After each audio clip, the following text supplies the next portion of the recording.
Muy bien, una cosa que yo no sabía. Ya sé que hay unos cuantos dictadores en el mundo. Así es. ¿Pero sabíais que ahora algunos de esos dictadores, al parecer, también son drogadictos? Eso explicaría unas cuantas cosas. Hugo Chávez ha reconocido en un discurso que ha sido curiosamente poco comentado, por cierto, que mastica cacao todas las mañanas y también come algo que se llama pasta de cacao. Creo que es coca. Y por cierto es adictiva. Y se la pasa el dictador de Bolivia. ¿Cómo dices? Es coca. El cacao es... El cacao es bueno. Espera. Al sur de la frontera. Vale, no entiendo de narcóticos todo lo que debería. Vaya, pues es una pena. Por un momento, cuando has dicho cacao, me he imaginado a la gente en todo el país escupiendo el chocolate. ¿Qué? Creían que se iban a poner contentos desayunando, ¿eh? Yo suelo desayunar Ovaltine, pero hablaremos de eso otro día. Pero lo que estás diciendo yo también lo he leído y creo que la gente, supongo que a los periodistas, nos gustaría saber de qué está hablando. Toma su pasta de cacao. Coca. Coca, ahora se te ha pegado a tiro del cacao. ¿Y quién le da esa pasta? El dictador de Bolivia. ¿También es un dictador? Millones de personas ven estos programas habitualmente, día y noche en toda Norteamérica. ¿Creen todo lo que ven? Espero que no. Pero incluso las cadenas de televisión y periódicos más serios de Norteamérica y Europa siguieron el ejemplo de la Casa Blanca de Bush y dividieron el mundo en amigos, es decir, los líderes que hacen lo que nosotros queremos que hagan, y enemigos, los líderes que tienden a estar en desacuerdo con nosotros.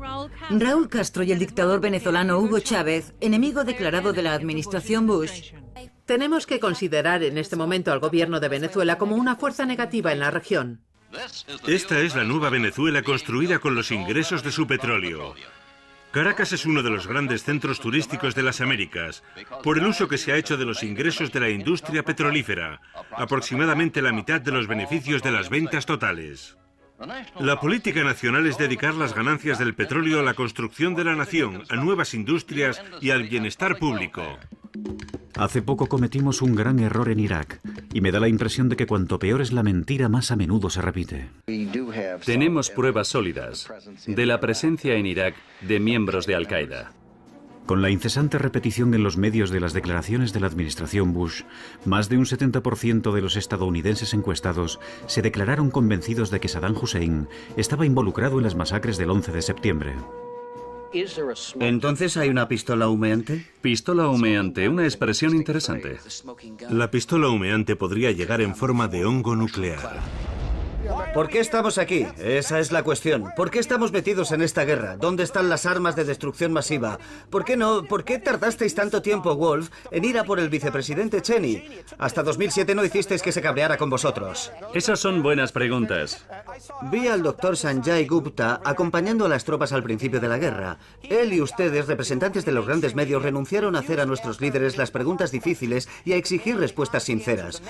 Por eso estamos en esta guerra en el 5º año. Porque usted, la CNN, el doctor Gupta no hicieron su trabajo, estamos metidos en este desastre. La misma estrategia de Irak se aplicó a los levantamientos en Sudamérica. La victoria electoral de Hugo Chávez, a pesar de las numerosas críticas, fue un triunfo para la democracia venezolana. Pero hay un problema con la democracia. Tal y como se practica en el sur, puede producir políticos que se nieguen a aceptar los dictados de Washington. A los ojos de nuestros líderes, el presidente electo de Venezuela, Hugo Chávez, era y sigue siendo un dictador. Los peores dictadores del mundo, Hugo Chávez. El presidente de Venezuela ha llegado a ser más peligroso para los Estados Unidos de lo que Fidel Castro ha sido nunca. ExxonMobil afirma que ha sido robada por el presidente venezolano Hugo Chávez. El hombre fuerte de Latinoamérica. Existe en la realidad un payaso asesino y puede que esté ahora mismo en Latinoamérica. Hugo Chávez es un dictador. Estos dictadores desvergonzados. Si me preguntaran, ¿odia a Hugo Chávez o a Fidel Castro? Diría sí, los odio. Al principio del libro usted cita a Otto Reich, el antiguo embajador de Venezuela en los 80, que dice que es más peligroso que Bin Laden y que los efectos de la guerra de Chávez contra América podrían eclipsar a los del 11 de septiembre. Chávez está apoyando el terrorismo de forma cotidiana. No colabora en la lucha contra el narcotráfico, apoya las ambiciones nucleares de Irán, las ambiciones nucleares de Corea del Norte, colabora con los sirios, ha invitado abiertamente a Al-Qaeda y a Hamás a visitar Caracas. ¿Quién es Hugo Chávez? ¿De dónde ha salido? La caída del muro de Berlín y el colapso de la Unión Soviética fueron vistos por millones de personas como el fin de todas las alternativas al capitalismo. Washington parecía dejarse llevar por una arrogancia triunfalista, como si pensara, ahora podemos hacer todo lo que queramos. Esta noche vamos a examinar en detalle una misteriosa presencia en la escena internacional. Así es como el Fondo Monetario Internacional se describe a sí mismo. El Fondo Monetario Internacional es una poderosa institución financiera que tiene 186 países miembros, pero que está abrumadoramente controlada por el Departamento del Tesoro estadounidense. Su apoyo a gobiernos con recursos medios y bajos se suele considerar decisivo para su supervivencia política. El FMI intenta mantener una economía global estable, garantizando un flujo de dinero entre países con divisas diferentes. El mayor desafío al recién estrenado dominio de Washington surgió en Sudamérica, un continente que el FMI y el Departamento del Tesoro han utilizado a menudo como cobaya para sus experimentos económicos.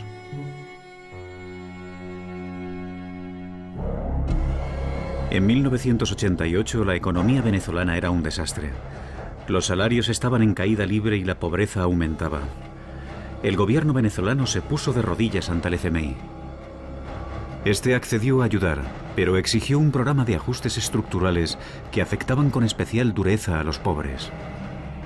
Cuando las tarifas de los autobuses públicos subieron en virtud del acuerdo con el FMI, Caracas explotó en medio de la revuelta y el pillaje. En Caracas, la policía volvió a abrir fuego contra manifestantes que estaban lanzando piedras. Es el cuarto día de violentas protestas ante la decisión del gobierno de subir los precios de productos básicos. El gobierno sacó al ejército a las calles. Cientos, quizá miles de venezolanos cayeron muertos a tiros. Han matado a mi hijo, clama esta mujer en un depósito de cadáveres de Caracas. Los ciudadanos buscan los nombres de sus familiares en una lista parcial de más de 200 muertos. En el depósito se amontonan los cadáveres. Ese mismo mes, un grupo de jóvenes oficiales se reúne en secreto por iniciativa del entonces teniente coronel Hugo Chávez. Condenan la masacre y prometen que algo así no volvería a ocurrir. Fue como si Chávez cayera del cielo. Salió de las filas del ejército cuando el ejército estaba acostumbrado a masacrar a su pueblo. Chávez se reunió con un grupo de oficiales jóvenes y dijo: esto no es para lo que estamos aquí. El único propósito del ejército es defender el país de una invasión exterior. Exactamente 3 años después, en febrero de 1992, Chávez encabeza una rebelión para derrocar al gobierno, que fracasa. Pero la huelga general prometida no llega a producirse. Las tropas leales sofocaron a medianoche una violenta intentona golpista. Se produjeron 70 víctimas mortales. Las tropas rebeldes no consiguieron derrocar al presidente Carlos Andrés Pérez. Y la gran noticia que le traigo a todos los venezolanos es que fueron dominados todos los focos y están detenidos porque se rindieron o porque fueron vencidos. Chávez fue arrestado y encarcelado durante 2 años y aceptó públicamente la responsabilidad. Compañeros, lamentablemente, por ahora, los objetivos que nos planteamos no fueron logrados en la ciudad capital. Es decir, nosotros acá en Caracas no logramos controlar el poder. Y yo, ante el país y ante ustedes, asumo la responsabilidad de este movimiento militar bolivariano. Muchas gracias. Es indiscutible que el golpe fue ilegal y contrario a los principios democráticos que Chávez defendería más adelante en el intento de golpe dirigido contra su gobierno. Por otra parte, no debe pasarse por alto que la mayoría de la población consideraba a Chávez un héroe.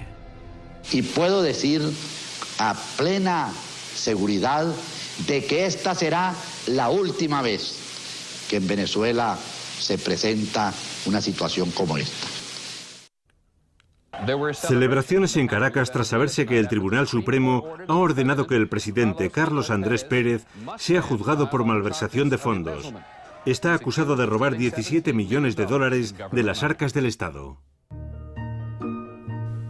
En 1997, Chávez se presenta a las elecciones.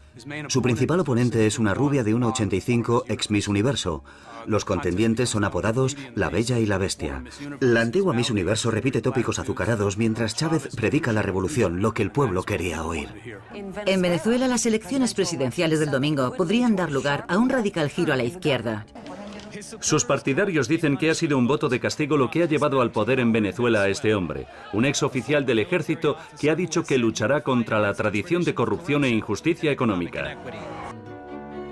En 1998, 4 años después de su liberación, mientras la tasa de inflación llegaba al 70% y el gobierno seguía haciendo recortes en gasto social, la clase dirigente ya había quedado completamente desacreditada. A pesar de la oposición de todos los medios, Hugo Chávez es elegido presidente. ¿Cómo puede ser tan popular entre la población un hombre que montó un golpe de Estado sangriento hace 6 años? 40 años. Hemos sufrido 40 años a criminales vestidos de políticos. Ese poder que ustedes me han dado a mí no me pertenece. Ese poder es de ustedes. Ustedes guiarán el gobierno, que no será el gobierno de Chávez, porque Chávez es el pueblo, será el gobierno del pueblo. Había prometido reformas en profundidad para elevar el nivel de vida de los pobres, fortalecer la democracia y compartir la riqueza petrolífera del país con aquellos que nunca se habían beneficiado de ella en el pasado. A lo largo de los 3 años siguientes, Chávez proclamó la República Bolivariana en Venezuela y empezó a cumplir su promesa. Estatuas del amado Simón Bolívar, el libertador, nos miran desde su ciudad natal, Caracas. Bolívar condujo a 6 países sudamericanos a la libertad. Bolívar. Bolívar es una foto como de Bolívar en la plenitud de su gloria. A lo mejor Bolívar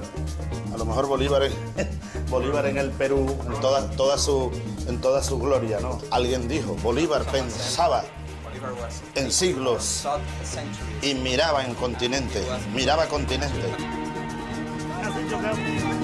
¡Dale, viejo!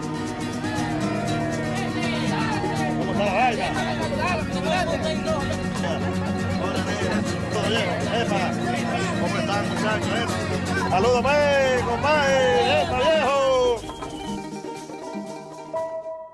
Por segundo día consecutivo, altos funcionarios del gobierno de Washington expresaron su preocupación por la situación política en el país. Estamos preocupados por algunas de las acciones del presidente venezolano Chávez y su comprensión de lo que es el sistema democrático. Venezuela es importante porque es el tercer mayor proveedor de petróleo. Yo diría que el señor Chávez y el Departamento de Estado opinará lo mismo. Probablemente no tiene en mente los intereses de los Estados Unidos. Las reformas de Chávez provocaron un feroz rechazo entre la oligarquía del país. Que tenemos un gobierno mentiroso. Son un acto de embusteros. Eran quienes controlaban los medios de comunicación para fomentar la oposición. También consiguieron apoyos dentro del ejército y recibieron ayuda de Estados Unidos y España. Pienso que lo más razonable para el señor presidente de la República y su gabinete es que presenten voluntariamente su renuncia o desaparezcan del país. Un empresario, Pedro Carmona, fue elegido para ser el nuevo presidente. Supuestamente voló a Madrid para que le tomaran medidas para un fajín presidencial. El golpe contra Chávez tuvo un motivo, petróleo. Oil. Bush planificó. Primero, Chávez. Petróleo. Oil. Segundo, Saddam Hussein. Irak. La causa del golpe en Venezuela y de la invasión a Irak la misma, petróleo. El 11 de abril de 2002, diferentes grupos de partidarios de Chávez y de la oposición estaban manifestándose en diferentes lugares de la ciudad. Los manifestantes de la oposición decidieron marchar hacia el Palacio Presidencial, donde se habían reunido los partidarios de Chávez. Quiere convertirnos en otra Cuba. Quiere que esto sea un país comunista, de eso no hay duda.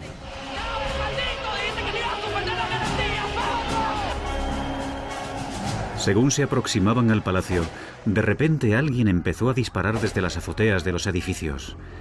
Miembros de ambos bandos cayeron heridos en la cabeza. En un puente cercano, los partidarios de Chávez se pusieron a cubierto y devolvieron el fuego contra los francotiradores y la policía metropolitana que habían disparado contra ellos. Los medios locales mostraban a los partidarios de Chávez disparando desde el puente y a continuación la calle donde los manifestantes habían sido heridos en la cabeza. Manipulaban las imágenes para que pareciera que los partidarios de Chávez habían hecho esos disparos mortales. Los medios dijeron que el mismo Chávez había ordenado el ataque y lo utilizaron como justificación para el golpe de Estado que ya se estaba produciendo. Esto fue lo que desencadenó el derrocamiento de Hugo Chávez. Bandas armadas leales al presidente venezolano disparando contra miles de manifestantes antigubernamentales. Tras causar 16 víctimas mortales y cientos de heridos, anoche el ejército rodeó el Palacio Presidencial. Señor presidente de la República. Yo le era leal, declaró el comandante en jefe del ejército en la televisión nacional. Pero la matanza de venezolanos de hoy es intolerable. Yo estaba precisamente debajo del puente en aquel momento y vi que la calle estaba completamente vacía durante el tiroteo. Y cuando llegué a casa y vi en la CNN y en otros medios la cobertura de esto, me quedé boquiabierto. Señor que estaba allá en el segundo piso del edificio comenzó a disparar y un muchacho que estaba aquí con nosotros fue herido en la cabeza. Nosotros venimos, él estaba aquí hablando con... ¿Entiende? Ese hotel que está aquí arriba, ese hotel disparaban los francotiradores para este puente que está aquí atrás. En este puente disparaban a las personas que estaban montadas arriba. Es un golpe de Estado. Están diciendo que no es un golpe de Estado, pero lo es. Se lo ha llevado a la cárcel el ejército. Yo le vi el rostro a la muerte. Estuvieron a punto de matarme. Allí, fusiles apuntando, por delante, por detrás, y yo discutiendo con ellos, recordando al Che Guevara, que dicen que murió de pie. Y yo por dentro diciendo, no voy a implorar perdón, ni clemencia, voy a morir parado. Muchos medios de Estados Unidos celebraron el golpe. En el editorial del New York Times se dijo que la democracia venezolana ya no estaba amenazada por un aspirante a dictador. Este comentario pasaba por alto la ironía de que en ese momento el país se encontraba en manos de un dictador real. Se suspende de sus cargos a los diputados principales y suplentes a la Asamblea Nacional. Se destituyen de sus cargos ilegítimamente ocupados al presidente y demás magistrados del Tribunal Supremo de Justicia, al defensor del pueblo y a los miembros del Consejo Nacional Electoral. Y dirigentes de Acción Democrática introdujeron ante el Tribunal Supremo de Justicia una declaratoria de insanía mental del presidente de la República, teniente coronel Hugo Chávez Frías. En realidad, los medios venezolanos pasaron a formar parte de la oposición en los meses anteriores al golpe. Es decir, participaron activamente y apoyaron a la oposición. Estoy hablando de los medios de comunicación privados, que son la mayoría de los medios en Venezuela, donde se emitían todas y cada una de las declaraciones que hacía la oposición. Lucas Rincón era un cobarde. ¡Mátate del pueblo de Venezuela! Muchos analistas dijeron que este había sido el primer golpe mediático. Uno de sus protagonistas llegó a decir que tenían que dar las gracias a los medios por el golpe. Gracias Televen, gracias CMT, gracias Globovisión, gracias medios de comunicación. La ex candidata presidencial Irene Sáez exhortó a la comunidad internacional a participar en esa transición. Hoy yo estoy pidiendo al gobierno de los Estados Unidos y a todas las Naciones Unidas y a la OEA que la OEA enjuicie este proceso criminal en Venezuela, que han matado gente inocente y que todos nuestros gobiernos apoyen el proceso democrático verdadero que vive hoy el país. Unas horas después del golpe. El FMI, habitualmente lento en sus respuestas a las peticiones de ayuda del África hambrienta, se apresuró a dejar claro su apoyo al golpe. Espero que puedan continuar estas conversaciones con la nueva administración y ofrecemos nuestra colaboración a la nueva administración en lo que consideren pertinente. El FMI estaba dejando claro ante el mundo que el derrocamiento de Chávez beneficiaba a los intereses del capitalismo global. Hay razones sobradas para que Washington esté sonriendo. Importamos más petróleo de Venezuela que de ninguna otra nación de la OPEP. El precio del petróleo baja considerablemente con la salida de Chávez. La razón por la que los precios están bajando tan espectacularmente es que con toda probabilidad quien sustituya a Chávez va a mirar mucho más por los intereses de Estados Unidos que el anterior presidente. Tú preguntas por qué no me mataron. Me mandaron a matar. Solo que yo soy un soldado. Yo pasé media vida en la Fuerza Armada y los militares venezolanos, sobre todo los más jóvenes, me ven como su líder. Según se difundían las noticias de lo ocurrido, los pobres marchaban en masa hacia el Palacio Presidencial. Yo voté por Chávez y yo quiero que Chávez termine su mandato, porque si esto es democracia, debe dársele respeto a las leyes. Muchos soldados dijeron a sus superiores que no apoyarían el golpe. ¡Fuerza Armada! se cerraron y me protegieron. Y luego me rescataron en la isla los paracaidistas con los helicópteros. Yo soy líder paracaidista y allá fueron mis paracaidistas. Y me trajeron otra vez al palacio, rodeado de pueblo. Carmona tuvo que huir del palacio. El cardenal llegó al sitio donde me tenían, a la isla, a pedirme que firmara la renuncia. Y es porque desde Washington estaban pidiendo la renuncia firmada. Le dije, vamos a rezar, vamos a rezar porque vienen a rescatarme. Se asustó. Estando él ahí, llegaban los paracaidistas. Y luego yo me lo traje a él en el mismo helicóptero. Le dije, venga. ¿El cardenal cambió de bando? Sí, me dijo, vamos a rezar, presidente.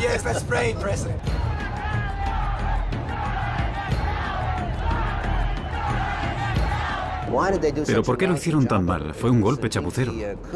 No sé, ¿por qué no le mataron cuando pudieron? No se emplearon a fondo. Si lo comparamos con Guatemala, Chile o Argentina. La Venezuela del año 2000, 2002, no es la Guatemala del 54, no es el Chile del 73. Esto es una revolución, yo lo he dicho, pacífica, pero armada. El ejército venezolano forjador de libertades está con su pueblo.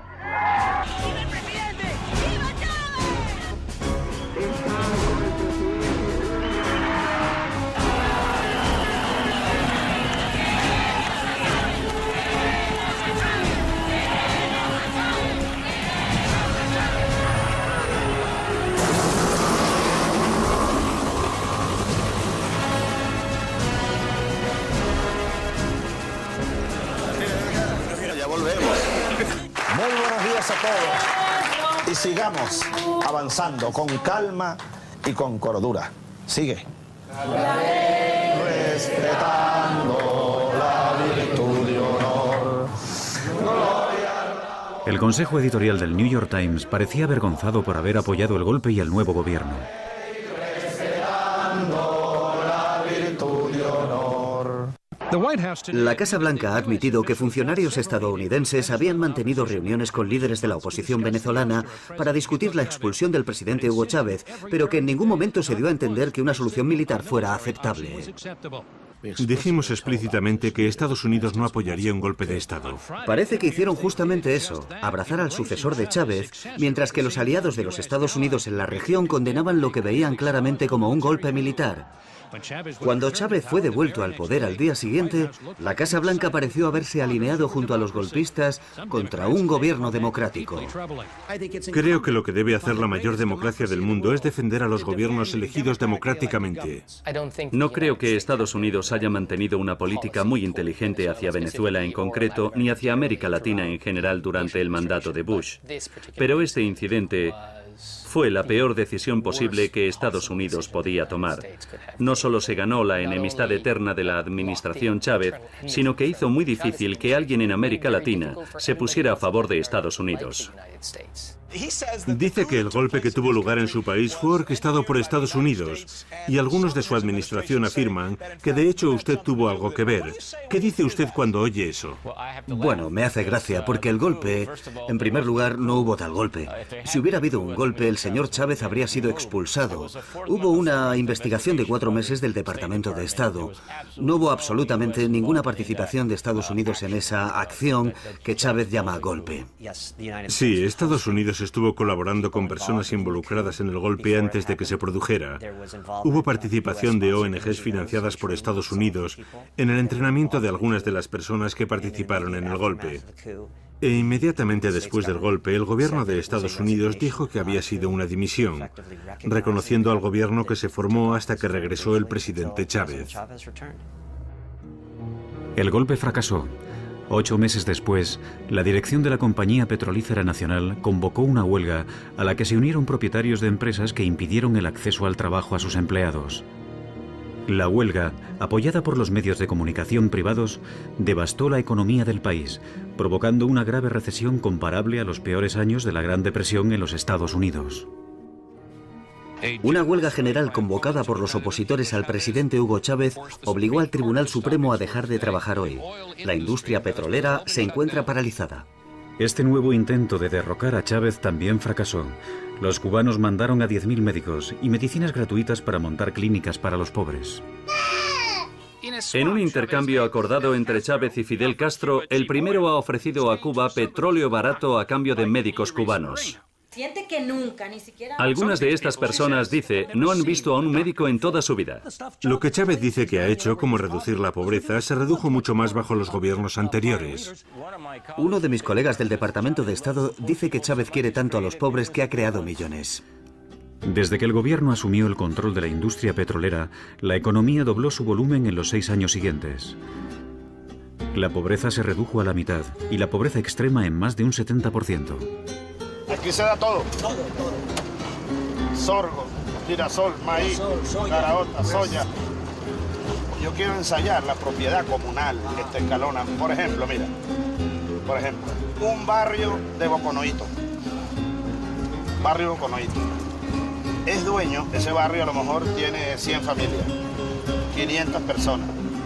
¿Ok? Ese barrio es dueño de este potrero de 200 hectáreas.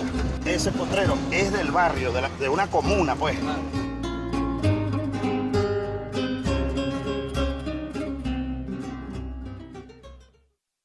Su respeto de los derechos humanos es muy pobre.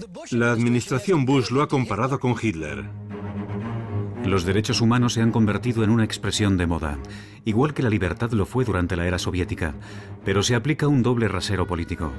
Nuestro vecino y aliado más cercano en la región, Colombia, tiene un historial de respeto de los derechos humanos mucho peor. Pero como el presidente Uribe es amigo de Washington en su guerra contra las drogas, los medios le pasan por alto cosas que a Chávez no le toleran. Chávez se muestra en público intencionadamente con los tiranos más odiados por Washington. Tenemos los medios para acabar con él, y creo que ha llegado el momento de que utilicemos esos medios. No necesitamos otra guerra de 200.000 millones de dólares para deshacernos de un dictador violento. Yo diría, por los pocos días que he estado con usted, que se le ha endurecido mucho la piel, pero al principio debió afectarle mucho. Me afectó en lo personal. En lo personal me dolía la mentira y el irrespeto a un pueblo. Pero luego me di cuenta que es parte de un juego y que por más que yo haga, yo me puedo vestir de cura, con un copito de esos rojos aquí. Me van a seguir diciendo, tirano. Los pueblos saben la verdad. Comprendo la actitud desafiante de Chávez. Después del golpe, la situación empezó a parecerse cada vez más a una guerra. George W. Bush. Es usted un burro, señor Bush. Ayer estuvo el diablo aquí.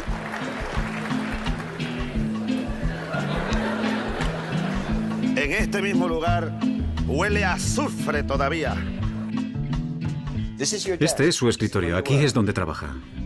Este es uno de mis sitios de trabajo preferidos. Nunca había visto tanta energía, nunca. Ayer me dijo que por la noche iba a volver aquí a trabajar. Sí, anoche trabajé, mira. ¿A qué hora se fue a dormir? Como a las 3 de la mañana. A las 3. ¿Y estuvo trabajando hasta la 1 o las 2? Trabajando, leyendo mucho. Estoy obligado a estudiar mucho. ¿Y disfruta haciéndolo? Tengo que saber del ¿Se lo pasa bien? ¿Alguna vez lee por placer? Todo esto es un placer para mí. ¿De verdad se va a dormir leyendo este libro? No sé, tiene que ser muy aburrido. Esto es muy aburrido.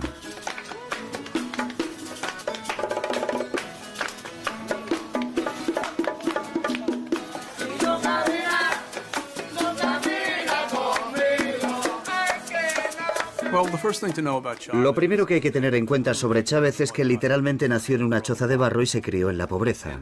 Y esto afectó tanto a su visión de Venezuela como en última instancia a la misión de su vida, transformar el país. Yo nací allá 100 metros allá. Hola. Bienvenido a su pueblo. Hola. ¿Cómo está mi vida? Mira, muchachita. Venezuela pasó 50 años sin proyecto. Ahora tenemos un proyecto.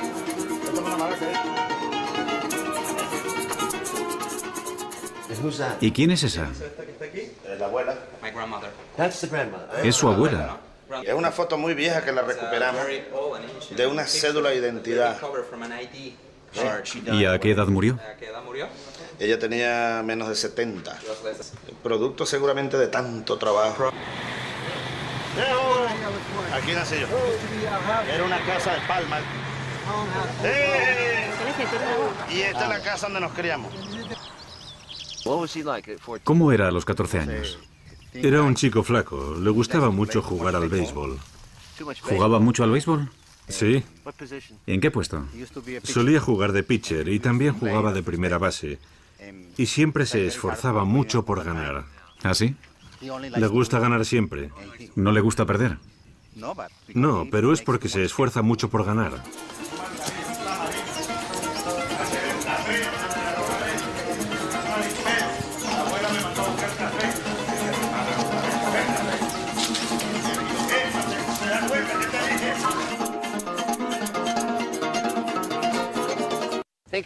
Piense en el pasado, Hugo. Su abuela está detrás de usted. Su abuela sale a la puerta.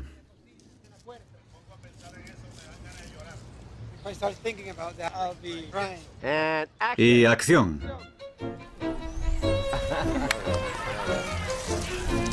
Bravo. Bravo.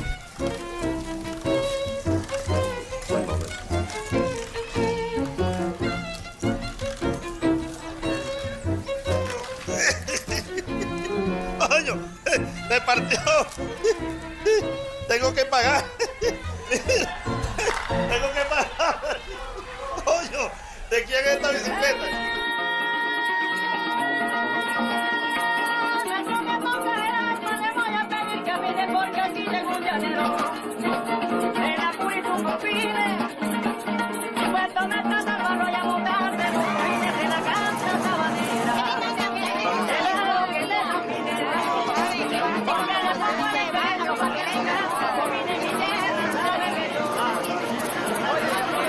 ¿Cómo estás, muchacha? ¿Tú qué estás estudiando?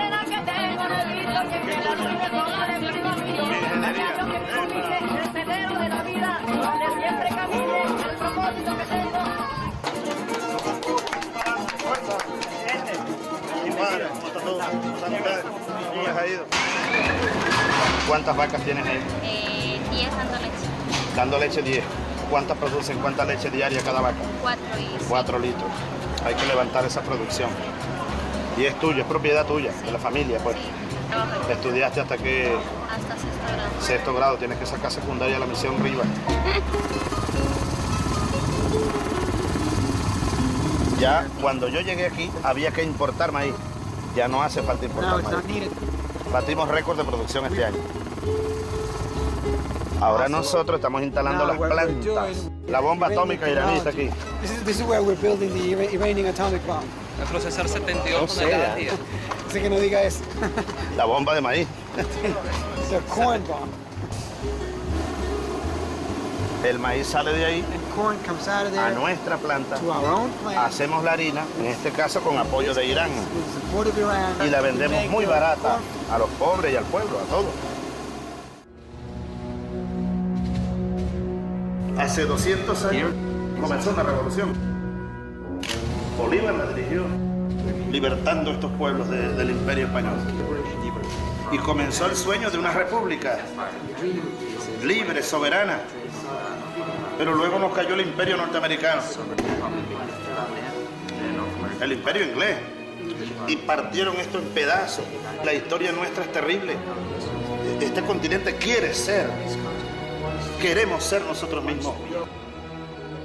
Yo te quiero mostrar. Luke Oliver, I want to show you something. ¿Tú ves? Aquella estructura. Es un viejo cuartel. Y allí tuve yo el día de la rebelión militar. Eso fue el 4 de febrero del 92. 1992.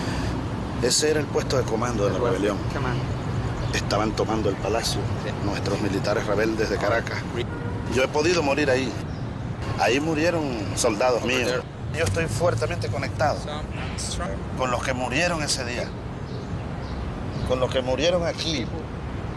En esas ventanas todavía hay impactos de disparos de aquel día. Esos muertos, yo los cargo aquí. Parte de mi compromiso. Como soldado, como exsoldado lo entiendo.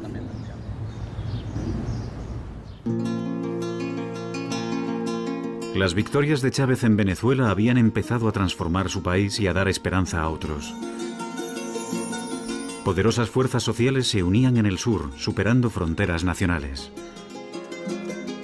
Era como si el sueño de Simón Bolívar hubiera empezado a hacerse realidad. Las viejas oligarquías, los privilegiados de piel blanca se preparaban para defender su estatus por la fuerza. Frente a ellos, los nuevos movimientos sociales, indígenas de razas mezcladas y piel oscura y sobre todo, los pobres. Chávez siguió desplazándose hacia la izquierda, proclamó que el socialismo era la única salida y llamó a otros estados sudamericanos a unirse a la revolución bolivariana. ¿Pero lo harían? Legalizar la cocaína, un pilar de la campaña de Evo Morales, un exaltado izquierdista y crítico sistemático de Estados Unidos que se presenta a la presidencia de Bolivia. Este hombre no es amigo de la administración Bush. Antiguo dirigente del Sindicato de Cultivadores de Cacao, es el primer indio elegido presidente en este país. Evo Morales, que llamó terrorista a Bush, forma parte de la nueva ola de líderes de izquierdas de Sudamérica. Es mucho lo que está en juego. Bolivia es el segundo mayor productor de gas natural de Sudamérica. El vuelo de Caracas a La Paz es una línea recta hacia el sur a través de los Andes. Fue en Bolivia donde el Che Guevara fue capturado y muerto por orden de la CIA en 1967. 40 años después, en 2005, Bolivia elige por primera vez como presidente a un líder de los indígenas, más de un 70% de la población. Evo Morales. Como líder de los cultivadores de coca, Morales fue encarcelado por los oligarcas. Gigantescos movimientos sociales en defensa de los cultivadores de coca y en contra del FMI y la privatización del agua habían despertado al país. El gobierno vendió el abastecimiento de agua en Cochabamba a Bechtel, una corporación estadounidense. Y esta corporación obligó al gobierno a aprobar una ley que decía que los pobres ya no podían recoger en sus tejados agua de lluvia en recipientes porque eso infringía su monopolio del agua. Y hubo un levantamiento. Se intensifican los disturbios en Bolivia. El gobierno ha declarado el estado de emergencia después de días de protesta por la subida de los precios del agua. Al menos 5 personas han muerto.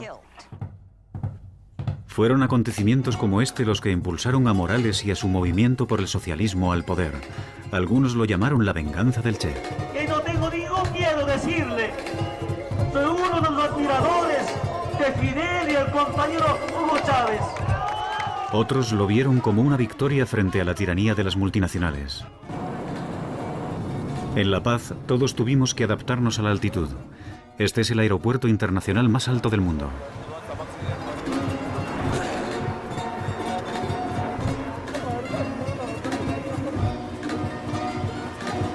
Desde hace siglos los indígenas han masticado hoja de coca para aliviar la tensión de la altitud. Hay que tener en cuenta que esto no es lo mismo que la cocaína, como se ha hecho creer en Estados Unidos. Estas hojas de coca tienen que ser procesadas químicamente para obtener cocaína, pero al natural actúan como un estimulante suave similar a la cafeína. Un día después seguíamos sintiendo las náuseas y los mareos, y el presidente Morales nos echó una mano. Por curiosidad, me gustaría que el presidente me enseñara, que compartiera conmigo cómo se hace esto. Esa hoja de coca está mal. No son buenas, ¿de verdad? Le vamos a hacer mal. Vaya, usted es el experto. Es verdecito y no negro como esta. Así que Washington trajo la guerra contra el narcotráfico a Bolivia y el presidente Morales expulsó a la DEA hace un par de meses. Sobre pretexto de lucha contra el narcotráfico, lo que implementan es política de control, no solamente a Bolivia, sino en muchos países de Latinoamérica. Detrás de la lucha contra el narcotráfico están intereses de carácter geopolítico de Estados Unidos. War on drugs, there are some geopolitical interests of the United States. Entiendo. Eso sí es control. ¿No? Así se consume, a ver. This is how you consume it. Yo lo invito y me recibe en los dos manos. She's going to invite you and you need to... Eso. Una vez teniendo en la mano, te agarras. You hold them. Te agarras de esta colita y...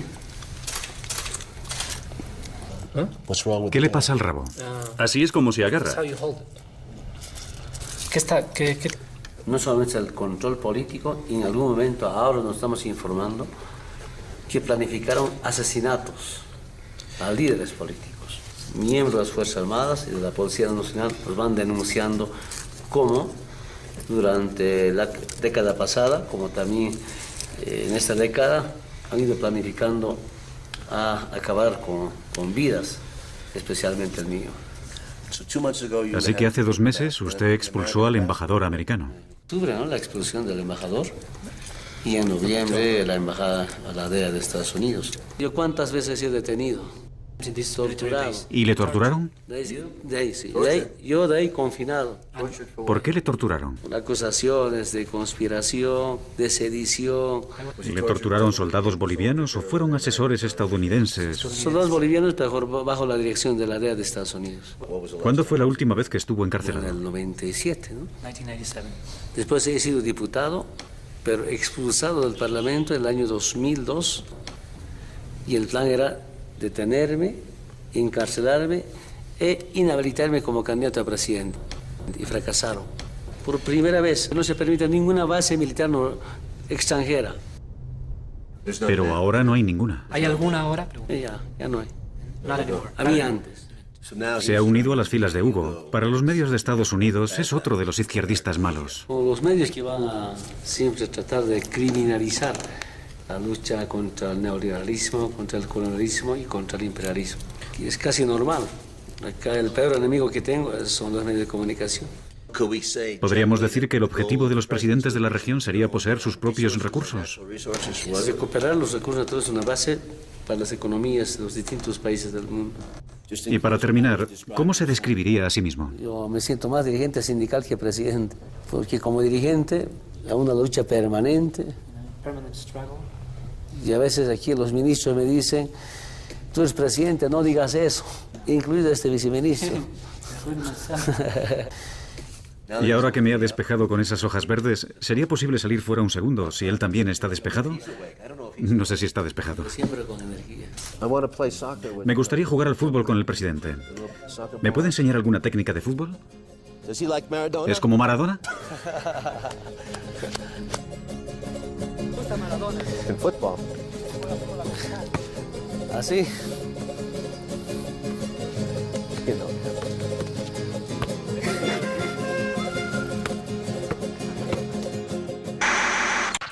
Aquí está el nuevo triunvirato latino antiamericano e hispanohablante. En Bolivia, Evo Morales. En Venezuela, Hugo Chávez. Y en Cuba, Fidel Castro, que dice que el mapa geopolítico de América está cambiando y tiene razón.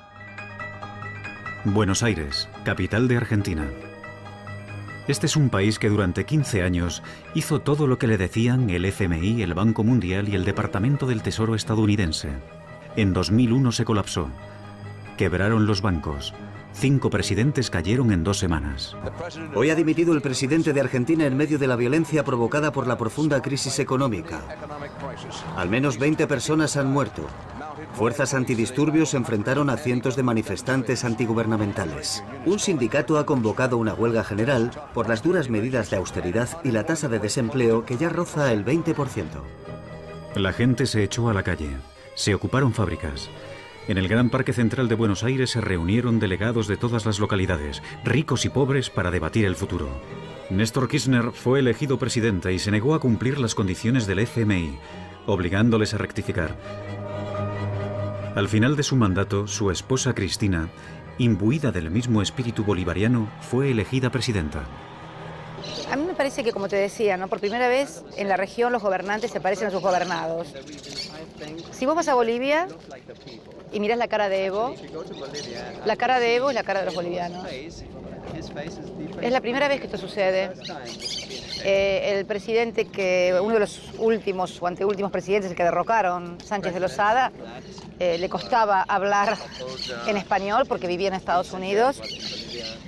y no tenía absolutamente nada que ver con los bolivianos.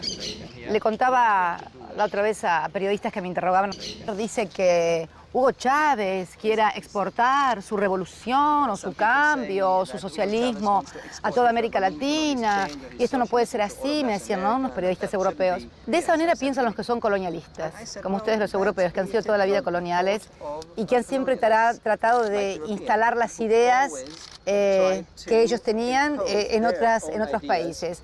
Nosotros que en la región no tenemos experiencias internas de colonialismo de un país sobre el otro, al contrario, sino que hemos sido también sujetos que hemos sufrido el colonialismo, no pensamos que nadie quiera imponernos nada. Al contrario, creemos en la integración, respetando las modalidades, las identidades de cada país, las culturas y los procesos políticos que nunca son iguales en ninguna parte, porque no son iguales los pueblos, porque no son iguales las sociedades y porque no son iguales las historias. ¿Qué opina de que la prensa llame dictador a Chávez?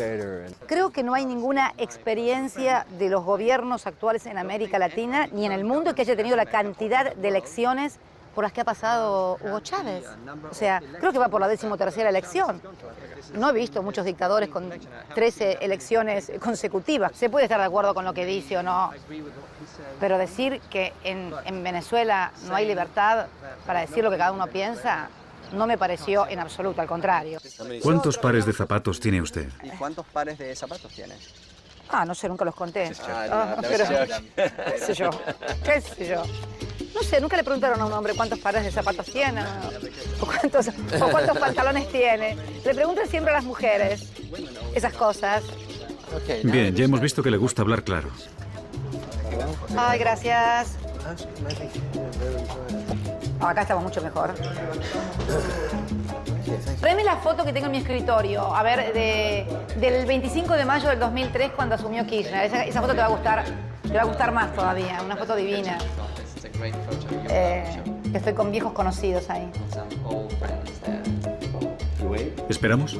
Sí, porque quiero que la veas, porque realmente es una película lindísima. De acuerdo. A ver si la encontraron. Hombres tenían que ser para ser tan lentos, Dios mío. ¿Eso ha dicho? ¿Hasta cuándo te quedas? Los hombres son lentos, las mujeres son más rápidas. Esto es el 25 de mayo del 2003. Kirchner asumiendo, Fidel riéndose, y yo que ahí estaba de First Lady. Argentina vivió una terrible recesión entre 1998 y 2002. ¿Puede describirnos el papel que jugó el FMI y lo que hizo Argentina para salir de esa recesión? Terrible. Terrible. El FMI recomendaron la oleada de privatizaciones, de no intervención del Estado, de que el mercado todo lo resolvía y sostuvo la convertibilidad. Para sostener esta ficción, además, el país se endeudó financieramente en forma brutal, porque los capitales venían y tenían una tasa de interés impresionante en la Argentina y luego se retiraban y provocaron el endeudamiento más grande del que se tenga memoria en la República Argentina, que llegó a estar en el orden del 160% del PBI.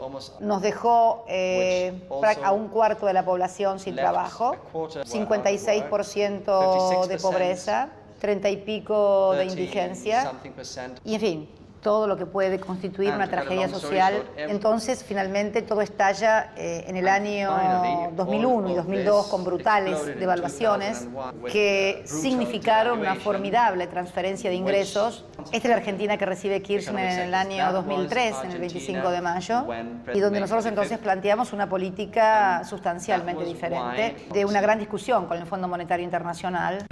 Está muy extendida la idea de que Estados Unidos ignora a América Latina y de que su política comercial beneficia a los ricos.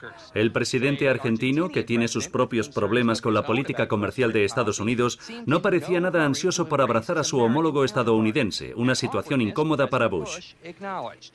No es fácil recibir a todos estos países. No es fácil quizás recibirme a mí. Mucha gente dice que usted jugó un papel decisivo y heroico al enfrentarse al FMI por primera vez con éxito. ¿Diría usted que uno de los hitos personales de su vida puede haber sido la conferencia de Mar del Plata con Bush?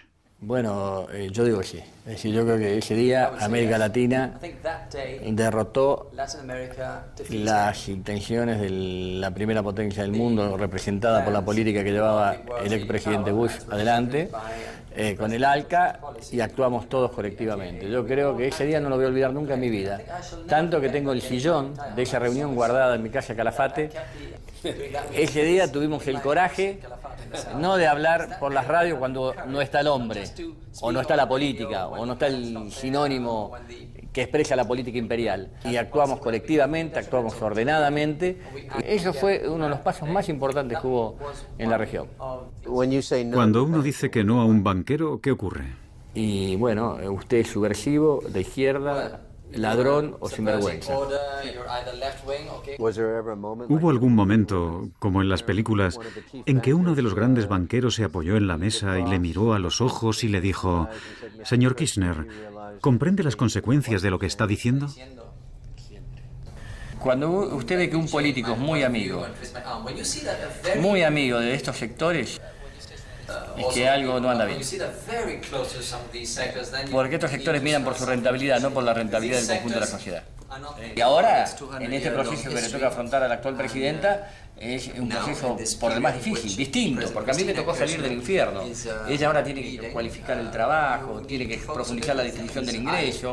Entonces los sectores concentrados de la economía, los sectores que quieren ganar siempre y no repartir nunca, los sectores que no quieren compartir los esfuerzos, son los sectores que reaccionan corporativamente porque quieren seguir teniendo un país para pocos, concentrado, donde muy pocos decidan por todos los argentinos.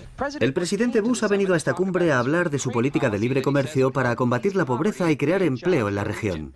¿Se miraron fijamente a los ojos usted y el presidente Bush aquel día? Yo digo que no hay que ser, ni hay que arrodillarse ante el poder, ni se necesita ser maleducado para decirle las cosas que tienen a aquellos que han usufructuado y han sojuzgado a nuestras naciones. Se genera una discusión en Monterrey. Y yo digo que acá la solución para generar rápidamente, ¿qué es la solución que hay que hacer ahora? Dije a Bush, es un plan Marshall. Y se paró de la silla y se enojó. Me dijo, no, plan Marshall no, esa es una idea loca de los demócratas, me dice. Y que lo que hay que hacer acá y la mejor manera de dinamizar es, y Estados Unidos ha crecido en base a las guerras, me dijo. Así me lo dijo. Bueno, le digo, es un crecimiento. ¿La guerra? ¿Eso dijo? Dijo esas textuales palabras. ¿Estaba sugiriendo que en Sudamérica hacía falta una guerra? Bueno, decía que Estados Unidos, nunca dijo de América del Sur. Que Estados Unidos, que era un error de los demócratas, que todo el crecimiento económico que había tenido Estados Unidos había sido en base a las distintas guerras que tuvo. Es decir, en la forma que a él le gustaba hablar fue clarito, ¿no es cierto? En eso no puedo dudar que fue clarito. Sabe que Bush es, el presidente Bush, todavía es... Bueno, le quedan 6 días, ¿no? Yes. Su misión se ha visto complicada por la actitud de Hugo Chávez, el presidente socialista de Venezuela, que hoy abandonó la cumbre para dirigirse a los manifestantes en un estadio de fútbol cercano, donde manifestó su voluntad de enterrar el Tratado de Libre Comercio. ¡Al carajo! De Argentina a Paraguay, donde un exobispo y teólogo de la liberación, Fernando Lugo, desafió al poder y acabó con el dominio de décadas del proamericano Partido Colorado. Este es el antiguo palacio del general Stroessner. Esta es la mansión del dictador. Mi familia fue perseguida por Stroessner. Mi padre estuvo 20 veces en la cárcel de Stroessner. Parece una paradoja que yo estoy en el lugar donde vivía Stroessner. Puedo imaginármelo. Los cambios que ha habido en América Latina en estos últimos 10 años, que son increíbles, sobre todo desde 2003-2004. ¿Piensa que de algún modo son el resultado de lo que sembró la teología de la liberación?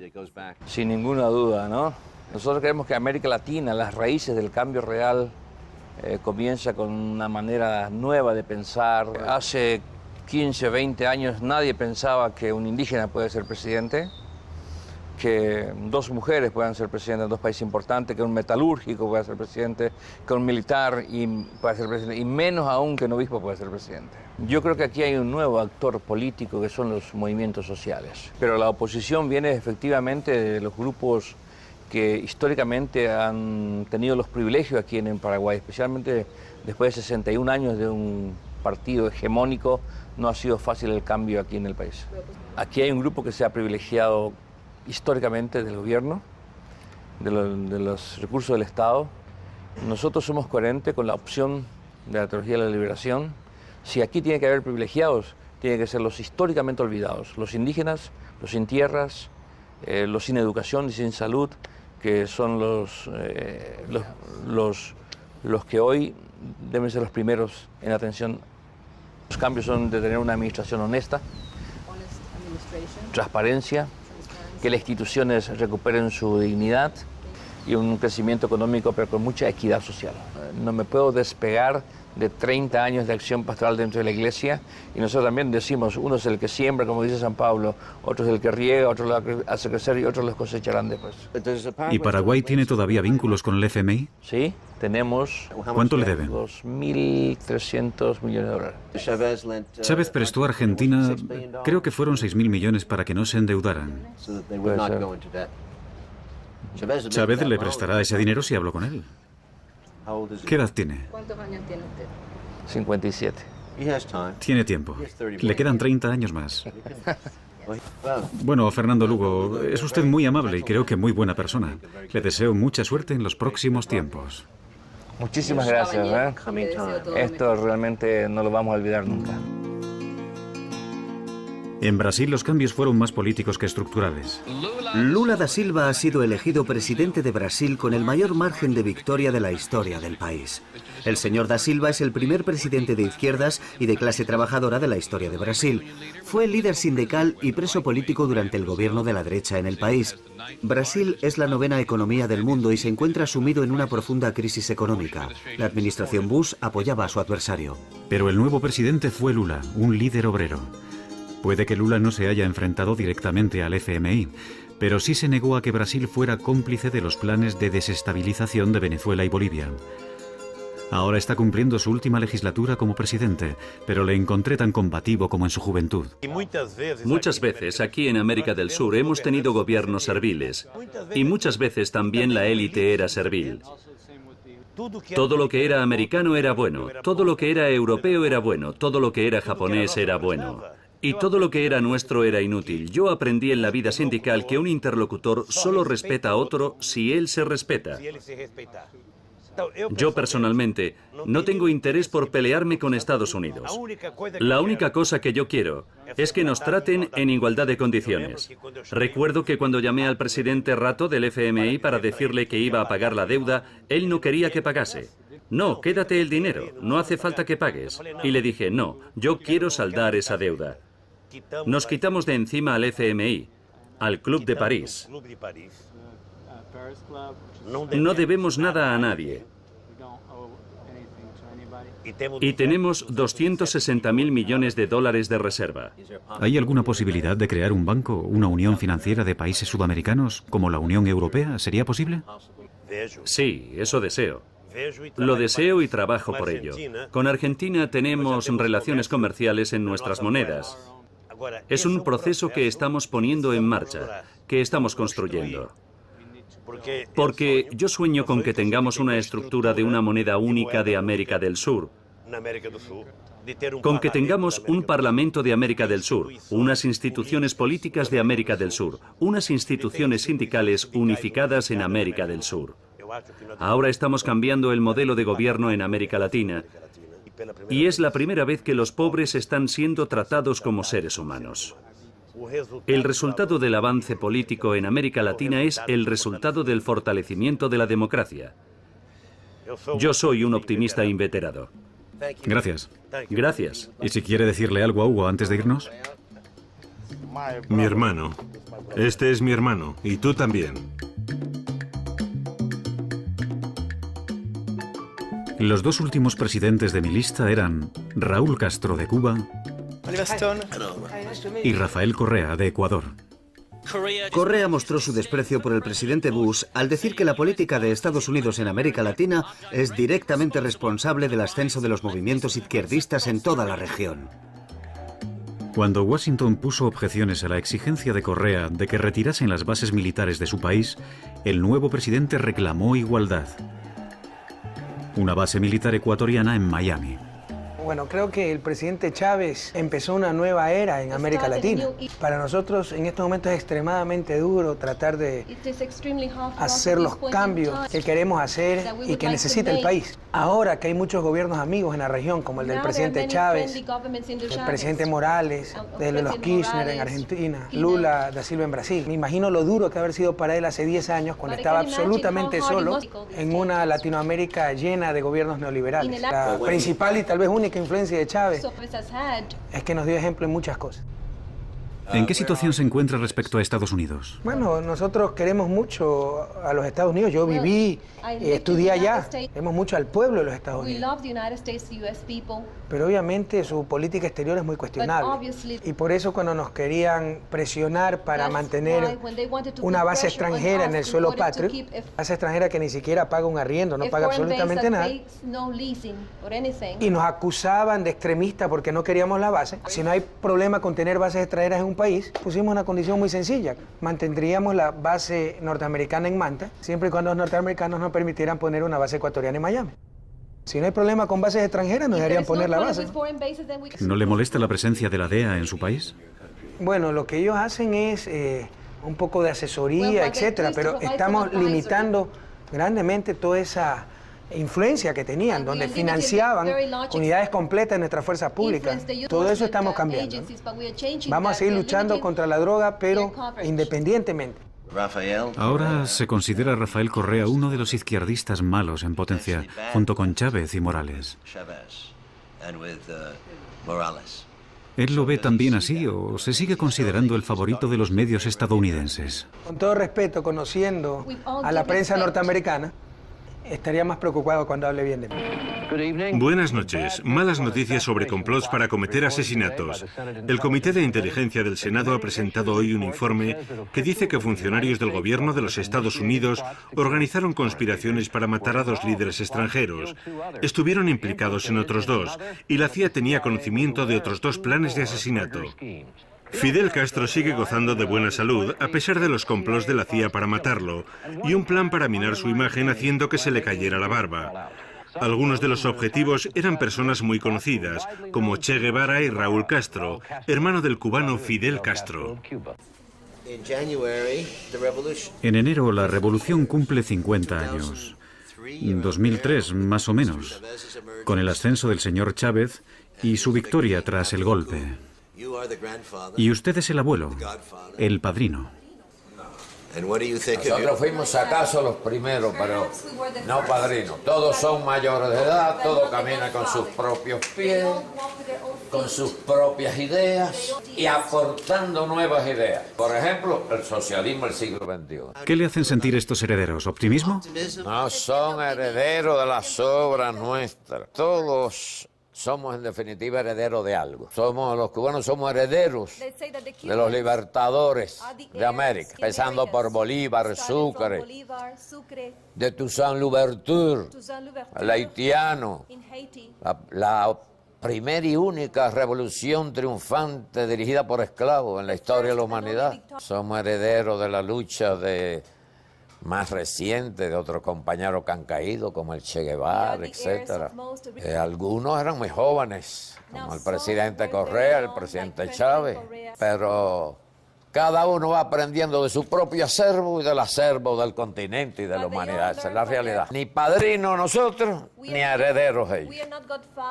Y la revolución cubana en el medio siglo ha llegado completica a la costa.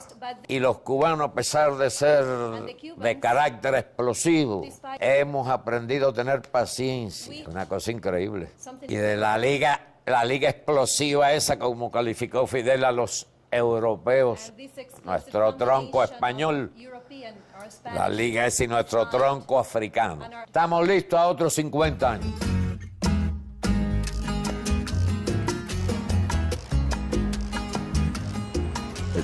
Hace 6 años, en enero de 2003, estuvimos aquí entrevistando a Fidel. Estuvimos 3 días hablando con él, y era un lobo solitario. Seguía resistiendo él solo, y en la isla no había publicidad, no había corporaciones. Era como retroceder en el tiempo a otra era. Realmente era el ratón que rugió. Llevaba luchando a 80 kilómetros de los Estados Unidos 50 años, 60 años. Como el viejo y el mar. Como el viejo y el mar. Es una historia muy triste que escribió Hemingway sobre un viejo pescador que sale al mar y pesca un pez gigante, que es la revolución de 1960. Y por supuesto, cuando llega a la orilla lo han devorado los tiburones. Aún así, al menos lo ha intentado. Ha hecho un esfuerzo noble. Y Hemingway revela esa fuerza de carácter, la belleza de la derrota, la tragedia del esfuerzo. Lo que me gustó de Castro fue que nos dijo, la historia es como un péndulo, las cosas cambian. Y de alguna forma extraña, él vio en el 2000 que todo esto iba a cambiar. Solo espero que veamos el fin de este capitalismo depredador. Creo que existe un capitalismo benigno, pero hay otro depredador que realmente destruye a los pueblos, y lo hemos visto durante toda nuestra vida. Chávez está enfrentándose a lo mismo que Castro, pero creo que tiene más aliados. En primer lugar, lo que me impresionó de Chávez es su fuerza, es un toro. Tiene la misma fuerza que vi en Castro cuando nos conocimos. Recuerda lo fuerte que era Castro. Él resistió, y Chávez resiste. ¿Por qué cree que en Estados Unidos odian tanto a Chávez? Está claro. Sí, es una amenaza. Es una amenaza tan grande para el sistema como lo era Castro. Es un gran ejemplo. Si triunfa, será la primera vez en la historia de América Latina, exceptuando a Castro, que alguien lleve a toda una región, prácticamente a todo el continente, a dar la espalda al FMI y al control económico de los Estados Unidos. Poco después de volver a Norteamérica, otro presidente entró en escena. Si hay alguien ahí que todavía se pregunte si el sueño de nuestros fundadores sigue vivo en nuestro tiempo, alguien que aún se cuestione la fuerza de nuestra democracia, esta noche es la respuesta. Ojalá Obama sea un nuevo Roosevelt y Obama plantee un nuevo New Deal, no solo a Estados Unidos, a todo el continente y al mundo.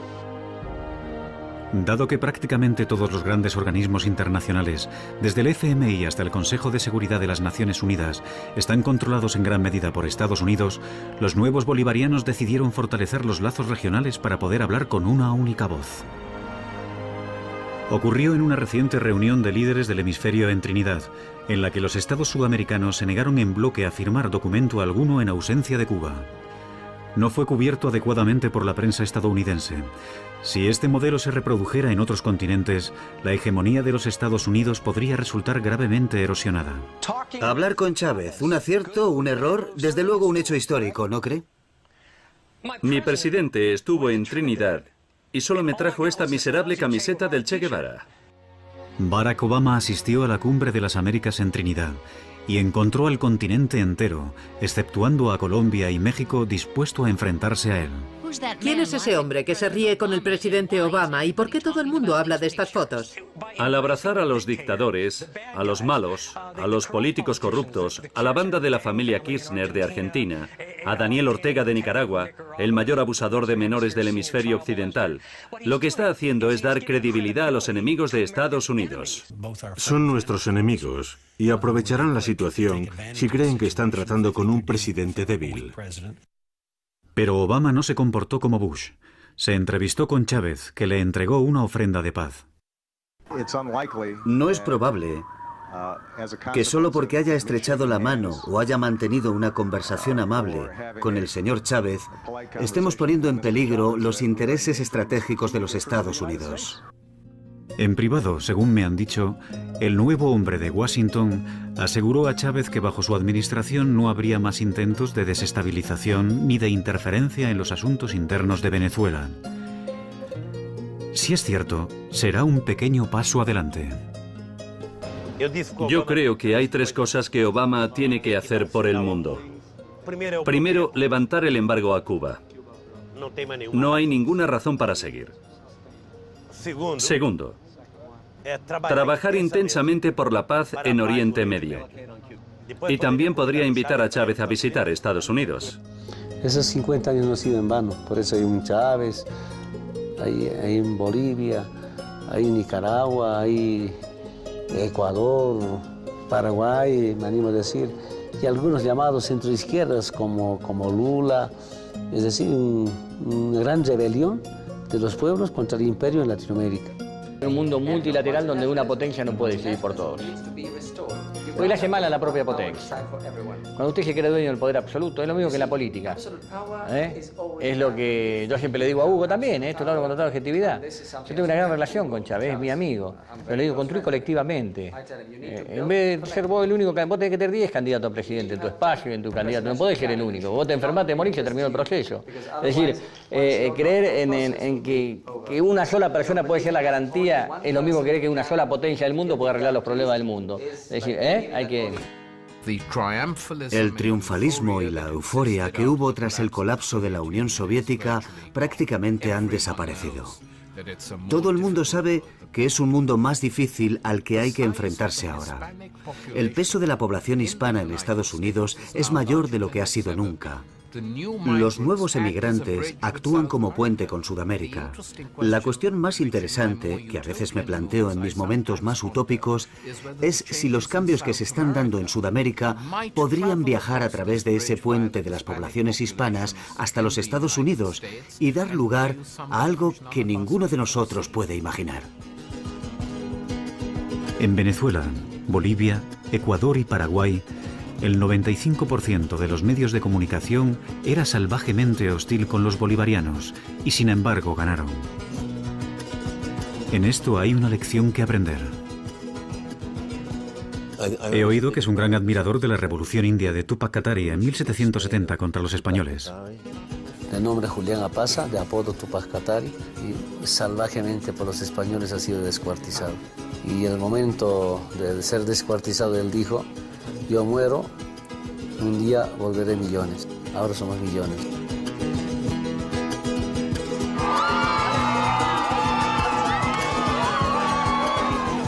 Y quizá esa es una de las razones de la actividad que uno lleva.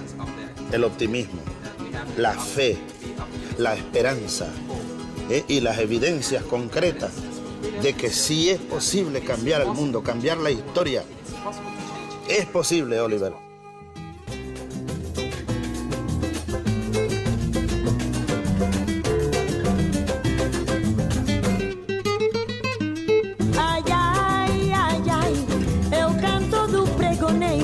Que con su armonía trae alegría en South American Way.